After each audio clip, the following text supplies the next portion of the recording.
Tapi saya yakin doa ibu itulah yang mengantarkan saya bisa lulus BPI. Masya Allah, saya dengarnya aja merinding ya Pak ya.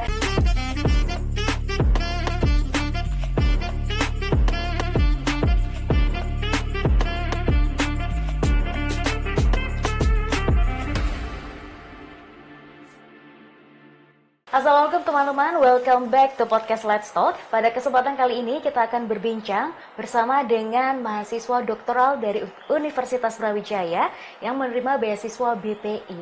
Dan saat ini juga menjabat sebagai Lurah BPI Universitas Brawijaya. Seperti apa sepak terjangnya, langsung saja kita berbincang bersama dengan Bapak Sulaiman, SOS MSI. Assalamualaikum Bapak. Waalaikumsalam warahmatullahi wabarakatuh Mbak Nisa. Sehat Mbak Nisa? Alhamdulillah, gimana kabarnya Bapak hari ini? Alhamdulillah, luar biasa. Alhamdulillah. Nah, sebelum kita ngobrol lebih banyak tentang Lurah BPI dan program-programnya, saya ingin berkenalan lebih lanjut dengan Pak Sulaiman. Siapa sih sosok Pak Sulaiman ini? Iya, saya asalnya dari Pontianak, Kalimantan Barat ya. Dari desa terpencil, Kabupaten Mempawah namanya, di Kalimantan Barat. Nah, kemudian ke sini melanjutkan studi, tugas belajar. Sebenarnya home base saya di Politeknik Negeri Pontianak. Home base saya, pekerjaan saya sehari-hari di sana. Kemudian karena ada tugas belajar di Universitas Brawijaya di VIA, Fakultas Ilmu Administrasi. Jadi di program Doktor Ilmu Administrasi VIA, Fakultas VIA. Wah, luar biasa. Nah, saya sempat baca beberapa artikel tentang Bapak di websitenya BPUB. Dan ada salah satu artikel yang menarik bahwa Bapak ini juga datang dari desa yang notabene orang tua juga pendidikannya kurang gitu ya. Tapi berusaha bagaimana caranya pendidikan untuk Pak Sulaiman ini bisa sampai jenjang pendidikan tinggi. Nah, boleh dong Pak di-spill ceritanya itu seperti apa sih? Iya, jadi memang kalau kondisi orang tua memang kurang mampu ya. Jadi yang paling terpuruk itu adalah di tahun 2008-2009 itu terjadi kerusuhan waktu itu ya. Jadi rumah itu habis dibakar. Jadi tidak ada barang yang dibawa. Jadi hanya pakaian yang dipakai saja yang bisa diselamatkan. Nah, pada saat itu memang saya merasa apa mungkin saya bisa sekolah begitu ya. Waktu itu saya usia kelas 4 SD. Jadi ya saya berusaha meyakinkan orang tua bahwa saya harus sekolah. Saya 8 bersaudara. Ya Allah. Laki-laki 5, wanitanya 3. Jadi dari 8 saudara itu semuanya tidak tamat SD. Nah, jadi saya anak terakhir dan saya waktu itu merasa wah ini saya mungkin harus berbeda dengan saudara-saudara saya begitu ya. Nah, alhamdulillah diberi kemampuan begitu ya sampailah kuliah. Di kuliah alhamdulillah dapat beasiswa ya. Pertama itu beasiswa apa namanya? Dulu PPA namanya ya. PPA itu peningkatan prestasi akademik. Ya, itu S1, S2. Nah, itu PPA terus.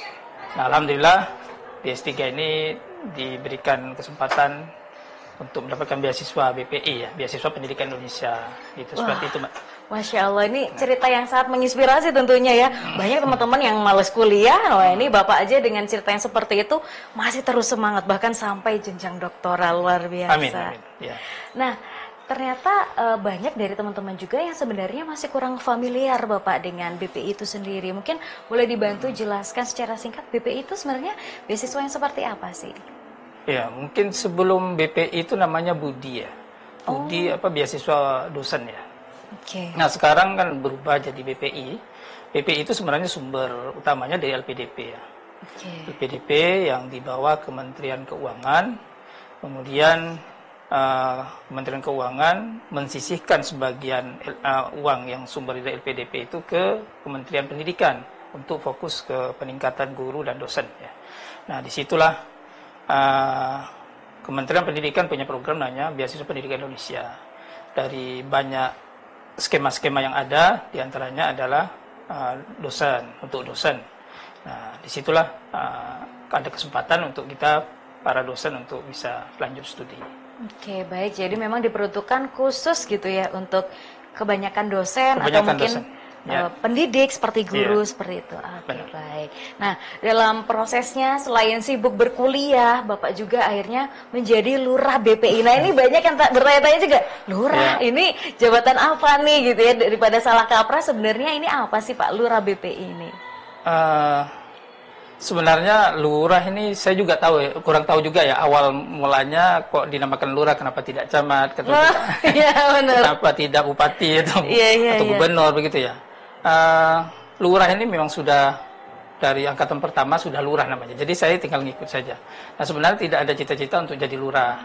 Jadi sebenarnya pada saat pendaftaran lurah itu lurah ketiga ya, karena di UB ini ada lurah 1, lurah titik 1, titik 2, titik 3 saya sekarang. Nah, jadi tahun ketiga, ada teman yang minta saya, ayolah daftar lurah begitu ya. Sebenarnya saya tidak ada keinginan sama sekali untuk jadi lurah. Memang tidak ada kebayang untuk jadi lurah, tapi ada permintaan teman-teman. Ayolah daftar jadi lurah begitu. Dan waktu itu kandidatnya ada 2. Nah, alhamdulillah dikasih kepercayaan oleh teman-teman untuk jadi lurah gitu Mbak Nisa. Wih, luar biasa. Jadi mungkin bahasanya adalah ketua angkatan dari para awardee BPI di UB gitu ya Pak? Bukan ketua angkatan ya, tapi untuk mengurusi atau melayani teman-teman awardee yang ada di UB. Nah, misalnya ada kendala-kendala, misalnya ada kendala kok tidak cair-cair, telat cairnya, atau ada dokumen yang keliru atau yang kurang dalam memberikan laporan ke BPI. Nah itu biasanya keluh kesahnya ke lurah. Jadi terima keluh kesah warga itu ke lurahnya. Saya yang menyampaikan ke pusat begitu. Nah itu tugas lurah utamanya begitu. Di samping juga ada tugas-tugas tambahan, misalnya melakukan pelatihan-pelatihan untuk awardee, terutama untuk penulisan artikel ya. Karena memang kan tuntutan-tuntutan sekarang ini adalah keluarannya adalah artikel ya.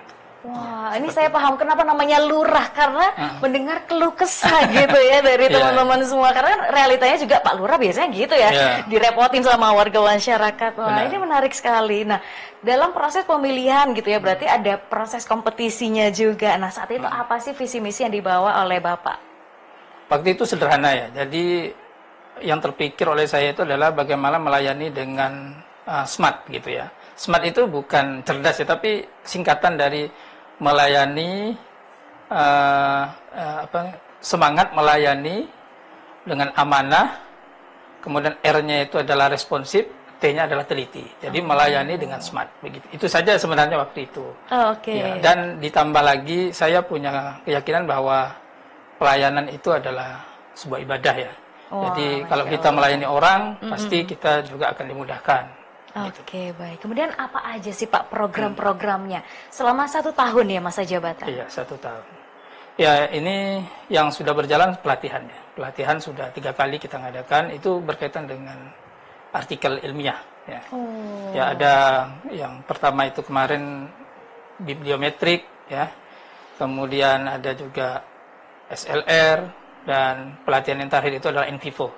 Nah, ini sebenarnya kita buat rentetan pelatihan itu selama 3 kali itu supaya betul-betul teman-teman awardee itu mengalami kemudahan dalam penulisan artikel. Jadi biar teman-teman juga semangat nih ya, produktif, nggak hanya kuliah tapi juga tepat waktu selesainya. Karena kan beasiswa terbatas ya. Harus tepat waktu ya Pak. Harus tepat waktu. Kalau enggak nanti biaya sendiri kan. Ini yang bikin agak serem. Makanya kita coba melayani itu supaya teman-teman bisa cepat lah begitu. Nah saya penasaran, apakah lurah ini hanya ada di UB atau di kampus-kampus lain dengan mekanisme beasiswa BPI ini juga ada Pak? Lurah setiap kampus ada yang tercover oleh BPI, hanya saja mungkin secara struktur kepengurusan berbeda-beda, tergantung kebutuhan setiap kampus ya. Nah menarik, kalau di UB ini strukturnya seperti apa? Kalau di UB ini strukturnya dari lurah, kemudian ada wakil, ada sekretaris, ada bendahara 1, bendahara 2, kemudian ada kadip-kadip. Ada kadip-kadip yang menjalankan program kerja. Jadi sudah lengkap nih ya, kalau ada setiap bikin sudah event. Lengkap, dan SDM-nya dari semua fakultas.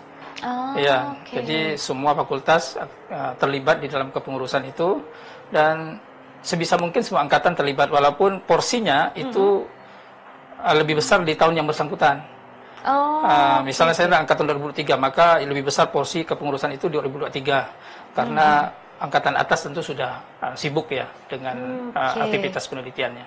Oke, baik. Kemudian selama 1 tahun ini apakah ada seperti target capaian tertentu? Pokoknya sebelum Bapak menjabat, kemudian setelah selesai nanti apa yang berbeda kira-kira?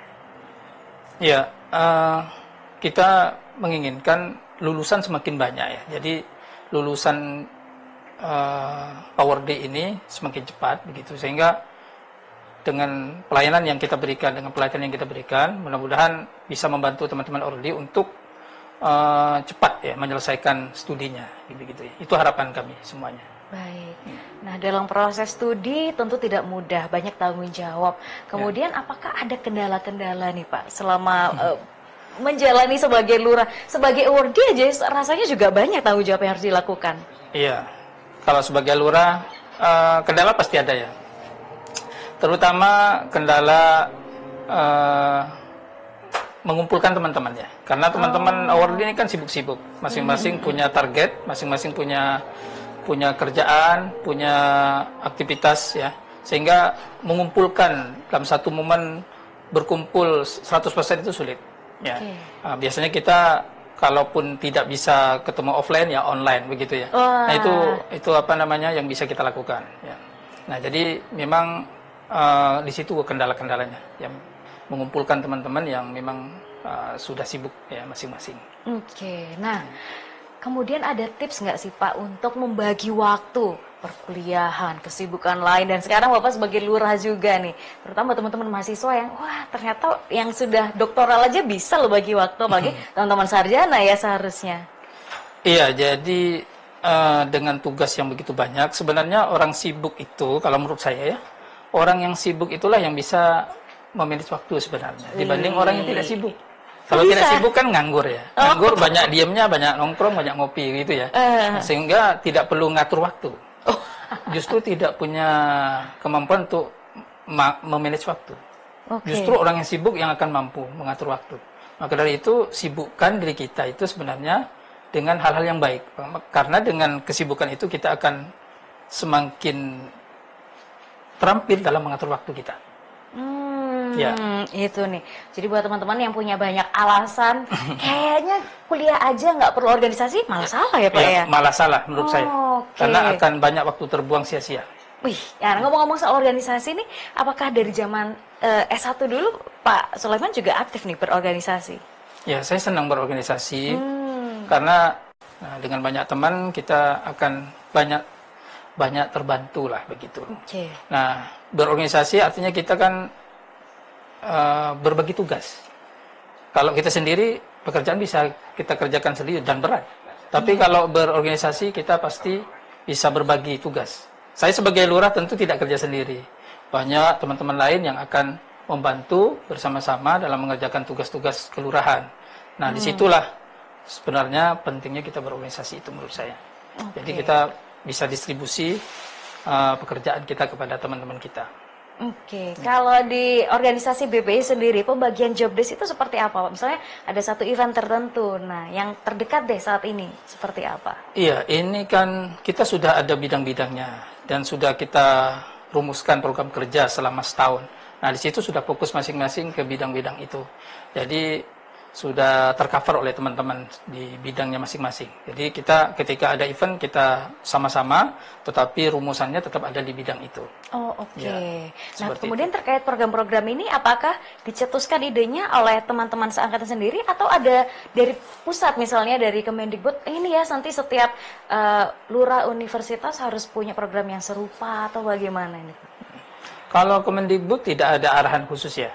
Kita hanya melihat kebutuhan teman-teman di awardee, apa sih yang dibutuhkan teman-teman saat ini. Nah, itu kan kita serap melalui grup WA kita, grup kelurahan, itu wah, perlu ini, perlu itu. Nah, itu kita akomodir, yang bisa kita akomodir, kita laksanakan, begitu. Ada cerita-cerita unik nggak Pak, yang selama Bapak menjabat nih kayak, wah ini cukup challenging sekali untuk dibantu teman-teman? Iya, jadi uniknya itu menurut saya kalau keluhan teman-teman ini ketika ada pencairan yang tidak sama. Karena pencairan keuangan dari pusat ke awardee itu kan ada jarak waktu 20 hari. Oh. Jadi tidak serentak. Jadi bisa tanggal 1, bisa tanggal 2, bisa tanggal 3, bahkan sampai 20 hari ke depan itu waktu pencairannya berbeda-beda masing-masing orang. Oh. Sehingga terakhir, saya kemarin justru dapat terakhir. Pak lurahnya terakhir. Lurahnya terakhir. Jadi memang tidak ada kekhususan lurah harus dapat pertama, tidak. Jadi memang saya juga memberikan pemahaman kepada teman-teman, tidak ada istimewa lurah di pencairan atau apa begitu ya. Tidak ada honornya, tapi ini murni betul-betul ya kita ingin berbuat terbaik lah untuk teman-teman. Makanya nawaitunya ibadah ya Pak ya, dari awal. Tagline-nya itu adalah pelayanan itu ibadah. Oh, Oke. Ini berarti Bapak mulai dilantik sejak kapan dan sampai kapan nanti berakhir? Ini kemarin bulan apa ya? Kalau nggak salah Juni, kalau nggak salah. Juni 2024 ini akan berakhir Juni 2025. Wow. Masih panjang. Masih panjang ya. Nanti pasti akan ada program-program baru untuk kedepannya. Iya. Oh, Oke, baik. Disambut di tahun 2025 ini kan sudah masa mau libur ya. Sudah Desember kan. Sudah libur, teman-teman pun sudah mungkin sudah pulang kampung. Nah, mungkin akan kita aktifkan kembali programnya di Januari nanti. Oke, baik. Pak, apakah teman-teman mahasiswa ini ada kesempatan untuk bisa dapat BPI juga? Saya juga penasaran gitu. Apakah memang hanya dikhususkan untuk Bapak Ibu dosen ataupun pengajar, atau teman-teman mahasiswa ini yang selesai S1 ada kesempatan untuk BPI atau ada syarat khusus? Sebenarnya ada skema-skema ya. Ada skema dosen, ada untuk perguruan tinggi vokasi, ada untuk perguruan tinggi akademik, ada juga yang untuk anak-anak yang berprestasi di non akademik juga ada. Jadi skema-skemanya itu sudah ditentukan dan tidak hanya untuk dosen. Artinya untuk tendik juga ada, bahkan untuk guru juga ada. Jadi memang bisa dilihat di web BPI karena setiap tahun kan beda-beda syarat, beda-beda skema yang dikeluarkan oleh BPI. Oke. Ya. Apa sih yang memotivasi Pak Sulaiman untuk terus belajar bahkan sampai tingkat doktoral dengan segala cerita kehidupan sebelumnya dan sampai di titik ini? Ya, dosen itu kan tuntutannya akademik ya. Jadi memang secara akademik kita harus berada pada titik akhir begitu ya, pada puncaknya. Di samping itu adalah kebutuhan dari kampus kita. Kampus kita kan memang membutuhkan doktoral ya untuk meningkatkan kompetensi kampus dan juga kompetensi lulusan, sehingga itu yang kita harus lakukan. Oke, baik Pak, berikan tips dong buat teman-teman semua ini yang mungkin pengen lanjut studi tapi masih mungkin terkendala biaya atau kurangnya informasi, bahwa sebenarnya banyak loh informasi terkait beasiswa yang diberikan oleh pemerintah. Iya, saya baru sadar bahwa pemerintah peduli pendidikan ya. Artinya dengan beasiswa yang banyak dari LPDP. LPDP itu skemanya banyak banget ya. Termasuk BPI. BPI juga skemanya juga banyak. Hanya saja mungkin syarat-syaratnya dan kuotanya yang dibatasi.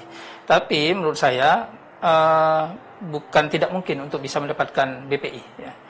Nah, terutama menurut saya adalah doa ibu ya. Nah, saya meyakini betul karena waktu saya mencoba BPI ini saya juga tidak yakin dengan saya, tidak yakin saya lolos gitu. Tapi karena saya sebelumnya sudah minta doa sama ibu ya, saya mau lanjut sekolah, mau lanjut kuliah, apakah diizinkan, minta izin dulu sama ibu, ya diizinkan. Dan saya minta doa, ya saya doakan begitu. Saya doakan nak, kamu bisa lanjut studi. Jadi dari situ saya yakin dengan keterbatasan yang saya miliki. Saya tidak pintar loh, Mbak. Jadi tidak pintar saya. Jadi saya mengakui saya punya tidak secerdas orang-orang lah. Mungkin saya ya rata-rata begitu ya. Tidak istimewa di atas tidak di atas rata-rata ya. Tapi saya yakin doa ibu itulah yang mengantarkan saya bisa lulus BPI. Masya Allah, saya dengarnya aja merinding ya Pak ya.